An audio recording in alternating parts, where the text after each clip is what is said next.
There's one financial habit that separates how the wealthy think from everyone else. And about 20 years ago, I read this book, and this two-word phrase from that book has stuck with me and driven nearly all of my financial decisions ever since. And so by the end of this episode, you're going to know exactly what that phrase is. We're going to reveal it to you and how to use it to make massive impact in your financial life. So let's get started.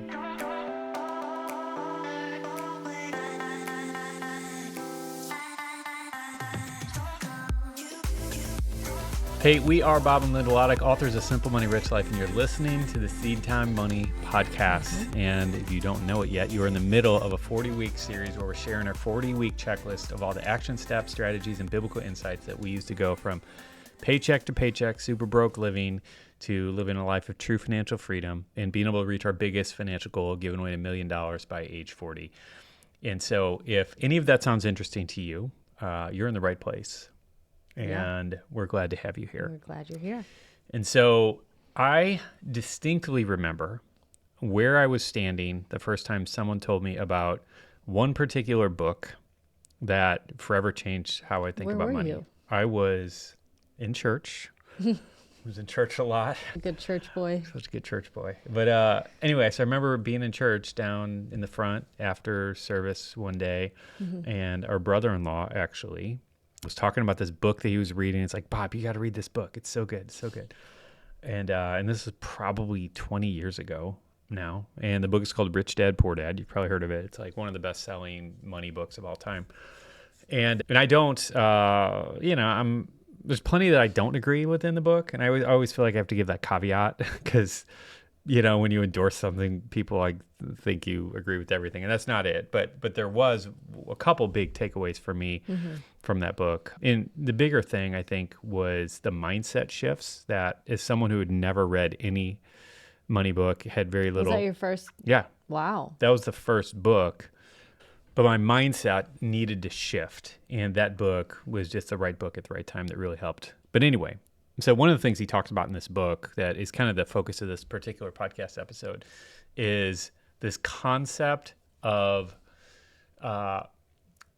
buying assets and eliminating liabilities from your financial life. Reducing. Yeah, you reducing. Can't really eliminate them. And there's a couple different pieces of this because I just say that and it's like, that falls flat. It's like, well, what's the big aha here? But the aha for me is how he defined an asset. Okay, and so what he called an asset or liability, which is different than an accountant's definition, but how he defined an asset is anything that puts money into your pocket, right? Yeah. And that's a great way to think about it, because traditionally an asset is anything that has value, but he's defining it or was defining it as anything that puts money into your pocket, okay? And the liability is anything that takes money out of your pocket. And so in his, he would argue that your house is not an asset because it's not generating income for you, right? Okay. And on the other hand, if you have a rental property that is cash flow positive, meaning you're paying a total of $2,000 a month for it, including the mortgage and everything else, but it's generating $2,500 of rent, then that's cash flow positive and it's putting money into your pocket. Okay. So that's how he would define an asset. And so even a home that appreciates, he would define that as an asset. And I don't, for the purposes of this, I don't think we need to get too much into the weeds. Well, yeah, because it's there's plenty of people who debate that all day long and whatever, and I don't care about that. The bigger point here is the mindset shift of thinking about your purchases in terms of what's going to put money in my pocket, and that can be a cash flow positive investment, which is great, but even below that, I think so many people don't think about this ever at all, and so just asking that question of, is this going to hold value? Is it going to lose all of its value immediately? Right. Yeah. And that right there is really, really big. So according to a study published by the Journal of Economic Psychology, maybe we should get some of those journals. So it said that people often make financial decisions based on immediate gratification rather than long-term impact. Right. So this isn't surprising. I think we know this, right? Right. And this cognitive bias, they say, known as present bias, leads us to focus on short-term pleasures like buying a new car or upgrading our gadgets while neglecting the future benefits of investing in assets. But this is the thing. The wealthy think differently what they've done is they've trained their brains to prioritize long-term gains over short-term pleasure. And Kiyosaki has this quote that I've talked about before on the podcast, but I love it. I love it because it kicked my butt, and I'll give it to you now. But he said, the poor and the middle class buy luxuries first, and the wealthy buy luxuries last. And I remember like hearing that for the first time, very much being probably the lower middle class at that point. Just be like, I don't buy any luxuries. How dare him say that? Like, I don't buy any luxuries. How dare him? How dare him? And anyway, so I remember thinking that, like, just kind of being triggered by that and offended and whatever. And then I had this moment with because in your mind, a luxury was a Gucci bag treat or yourself. Whatever. Massages, mimosas. Somebody's catching that reference right now. So it was just like expensive stuff. Like, like I thought, like, I'm not buying any luxuries. Like, I'm just buying stuff to survive. He means by luxuries is things that you don't need, just things that you want. Well, yeah. And I'll give you a perfect example of what this looked like. So I drove to, early in our marriage, I had a guitar teacher who ended up being my financial mentor. And so he was a guitar teacher who was a former school teacher, but in the process of him teaching me guitar lessons, he taught jazz guitar lessons, and not because he needed the money, but he just wanted to play jazz and needed some people to come play with him. And so anyway, so I found out, it's like, oh, he retired. And then because I knew some other people who knew him, it's like, oh, he's actually really wealthy, and he retired really well off, and he had been a school teacher, you know, so that you don't normally like put those two together, you know? Right. And so I remember like just asking him like, hey, you know a lot about money. Can you teach me? And anyway, he's like, all right, I'll teach you. And he goes on to explain some things. And as he's explaining them, one of them he was talking about is cars. He's like, cars are one of the things that destroy the financial futures of Americans more than anything else. And, you know, and he talked about the expense of a car and how expensive it is to drive a car, from gas to insurance to whatever, the payments and everything else, all this stuff. And what was so funny about that is I walked out of there and got into my car, and I looked at it and I'm like, oh, it started to sink in, because I was driving a brand new car. I had just bought a brand new car. And meanwhile, in his driveway, this multimillionaire who's teaching me about money, he had like a 10-year-old car in his driveway. And I'm sitting here and I have this brand new car. Anyway, so it was just one of those moments where I was like, I get it now. Like, that's the thing, you know? And again, not that he was like this insanely hyper-frugal penny pincher, but he understood that a car is a depreciating asset that goes down in value.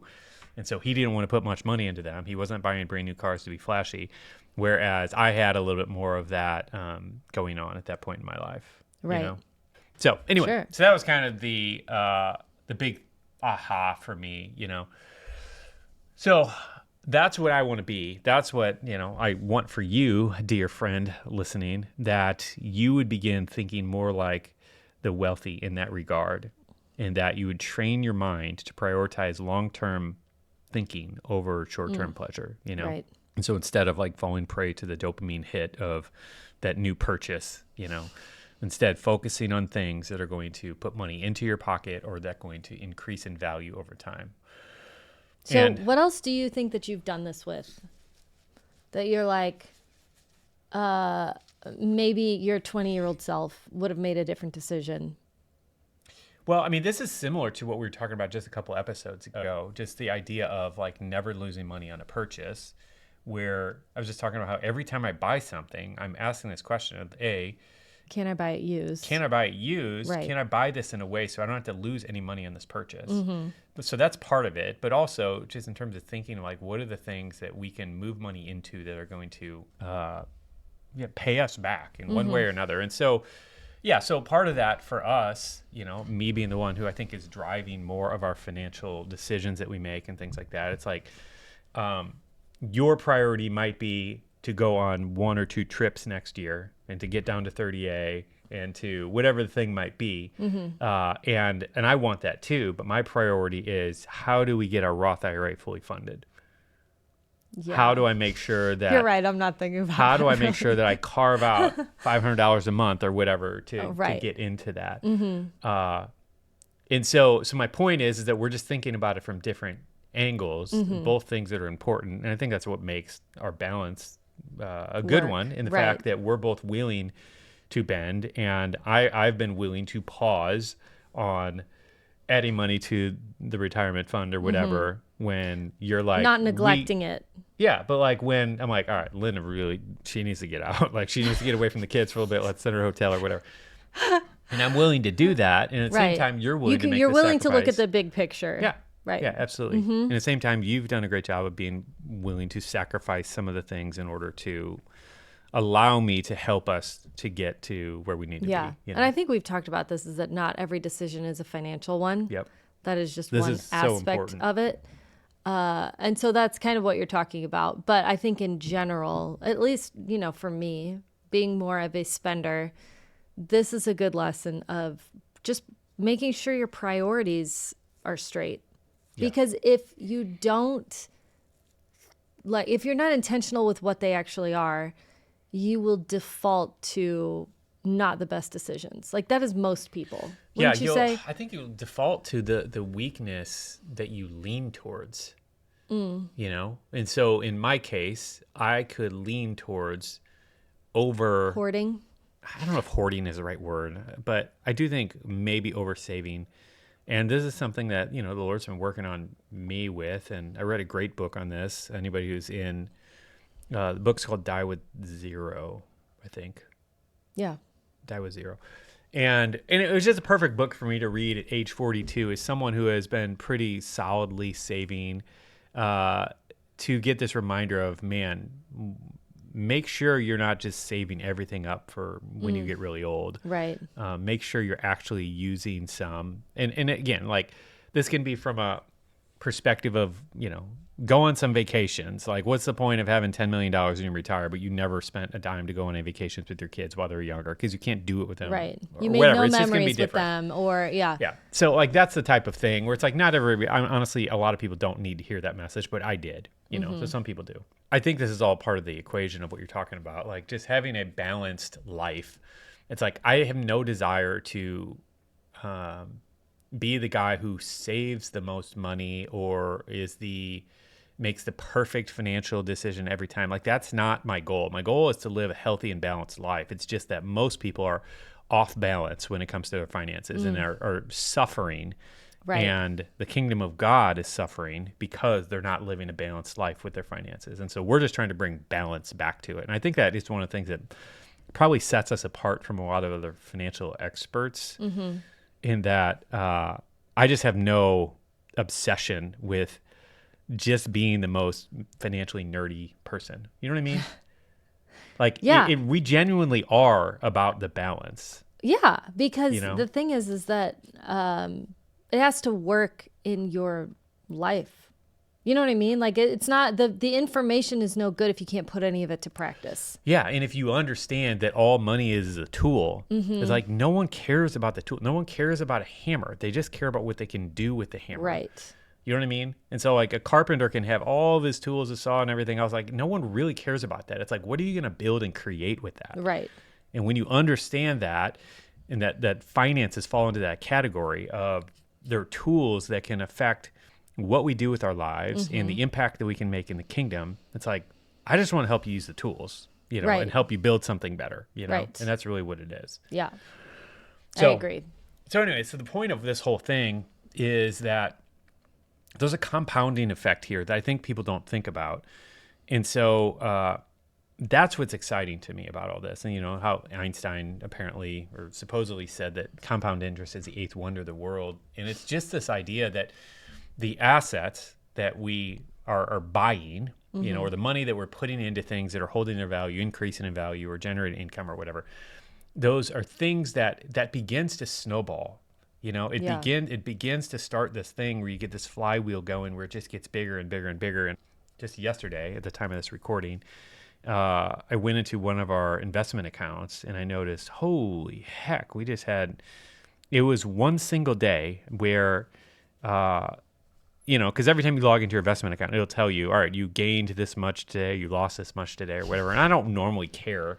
Well, you don't normally look. I don't normally look. It's pretty rare when I log in. Right, because we're not in it for how much we gain today or lose today. I'm not a day trader. Like, if you know my investment philosophy, it's very much a super passive thing. I check our investments basically once a year. And anyway, I just happened to log in because I had to do something, and it showed that like we had made $15,000 in one day in this account. I'm like, what the heck just happened? And I was like, can I have it? And you were. And so I went and Googled, just kind of looking at some of our investments, like what happened. It's like, oh, Tesla had a big day. Oh. And they actually had the biggest day that they had in like over a decade or something like that. Wow. But it was really fascinating to me because I'm sitting here looking at this like, wow. Like we started investing in Tesla probably 11, 12 years ago, 13, I don't know, a long time ago. And it's just crazy how that's just kind of multiplied to the point that we can have a single day where the value goes up $15,000. Yeah, that is. And that's crazy. Anyway, so it's just pretty, I don't know, just kind of a testament to this idea. But it's like, it's this slow and steady approach of just continuing to do it, allowing it to snowball, allowing it to build. Mm-hmm. And well, you even talked about if you would have bought an Apple iPod, like the first generation, or if you would have just invested stock in Apple for the same price. Yeah. It's crazy.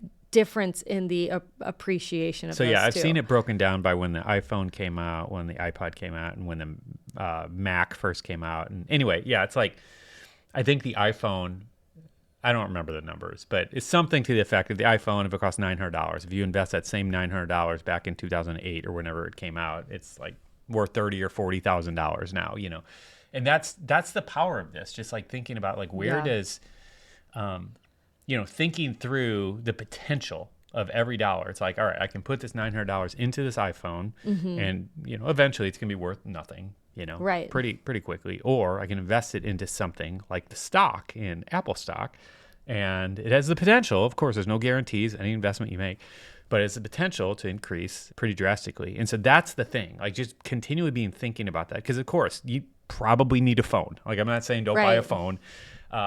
And so we need things. We need to buy food. We need to buy clothes. But if once we get into the mindset of how do I buy more assets, how do I start shifting just 1% of my purchases into things that are going to hold value or increase in value? Mm-hmm.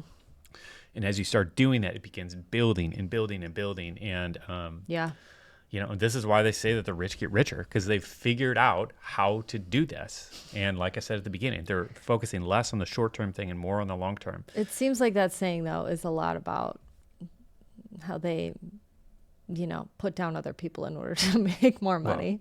Well, I don't know. But again, like that. So, man, let's just be careful with that phrase, I guess is what I'm saying. Well, no, but there's truth to it. There is truth to it. There's a snowball truth to it. And it's like, I don't want to get into that, because it's like there's such generalizations here about people who had a bad experience with rich people, and at the same time I know just as many really awesome, generous, wealthy people. So I'm not a big proponent of all rich people are evil. I just don't agree with that at all. And at the same time, like, I'm very much a proponent of anyone I know wealthy. It's like my biggest goal for them is, how do I get you to focus not on hoarding but on funding the kingdom and moving more of the money into the kingdom? Because when you get to heaven, you're not going to regret. You are not going to regret all the money that you gave. But you might regret all the money that you stored up in your barns and all the money that you saved a long time, Yep. All right, I want to talk quickly about a little bit what the Bible says about all this, and because there's a handful of verses that came to mind as I was thinking about this. So Proverbs 21:20 says, "The wise store up choice food and olive oil, but fools gulp theirs down." And this just kind of speaks to this idea of saving and accumulating valuable resources, or AKA assets, and then contrasting that with the consuming everything right away mentality, that short-term thinking. Proverbs 13:11 is another really good one. Wealth gained hastily, or wealth gained from gambling, another version says, will dwindle, but whoever gathers little by little will increase it.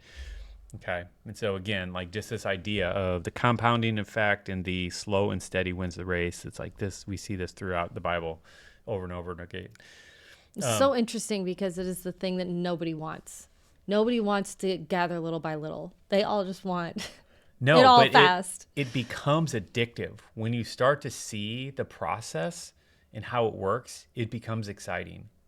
Like, I remember, because this was like the first time when we were paying off debt and just really trying to get out of our financial mess that we were in. I remember within just a few months, like, getting to the point where we had left the chaos of paycheck to paycheck. Everything's crazy. I don't know how we're going to pay the bill each month, blah, blah, blah. Like we had left that and gotten to the point where I was actually excited to pay the bills.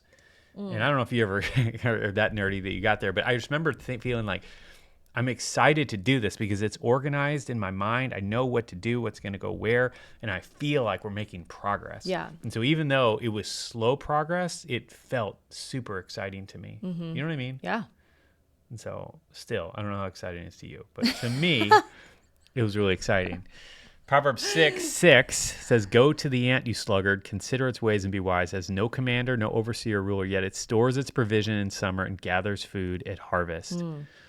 So the ant, like, I love this. Proverbs says here, go look at the ant and learn from the ant. You know, like we see how they do things. And this is what's so great is God like just deposits his wisdom throughout creation. Oh, yeah. For us to be able to tap into and take advantage of, you know. So anyway, there's a handful of verses that came to mind as we were talking about this and some of the, benefits of this, but, and then kind of touching on why this was important for us to kind of reach this significant goal. I think it would be so easy, or it would have been so easy for us, just like it is for anybody, to just have the money come in and to just spend it on whatever you want, whatever comes to mind. Because like we all have those things. It's like I can rattle off. I mean, we feel like we need a new floor in our kitchen. We'd like new countertops. I'd like to put a new backsplash up and kind of rework our kitchen that way. We could use a new car. We could use a new car. Like it wouldn't hurt.